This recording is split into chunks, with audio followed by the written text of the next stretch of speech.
ನಮಸ್ಕಾರ ರೀ ನಮ್ಮ ಯೂಟ್ಯೂಬ್ ಮಂದಿಗೆ. ಇದೊಂದು ಒಳ್ಳೆಯ ವಿಚಾರ ಅಂತ ತಿಳ್ಕೊರಿ, ಕೆಟ್ಟ ವಿಚಾರ ಅಂತ ತಿಳ್ಕೊರಿ. ಕೆಟ್ಟ ವಿಚಾರ ಅಂತ ಇಲ್ಲೇ ಇಲ್ಲ, ಇದು ಒಳ್ಳೆಯ ವಿಚಾರನ ಐತಿ.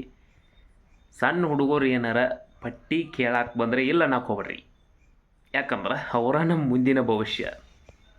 ಯಾಕಂದ್ರೆ ಅವ್ರಿಗೆ ಈಗ ನೀವು ಪಟ್ಟಿ ಕೊಟ್ಟಿರಂದ್ರೆ ಅವ್ರು ಒಂದು ಗಣಪತಿ ತಂದಿಡ್ತಾರೆ.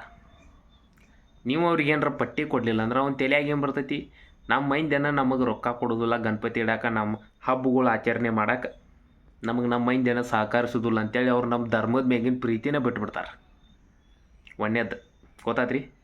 ಅದಕ್ಕೆ ಈಗಿನ ಅವ್ರಿಗೆ 10 ರೂಪಾಯಿ ಕೊಟ್ರಿ ಅಂದ್ರೂ ನೀವು ಮೈಂದಿ ನಮಗೆ ಪಟ್ಟಿ ಕೊಡ್ತಾರೆ, ನಾವು ಹಿಂಗೇನು ಗಣಪತಿ ಇಟ್ಟ ಬಿಡ್ಬೇಕು ಅನ್ನೋದು ಅವ್ರ ತಲೆಯಾಗ ಬರ್ತೈತಿ.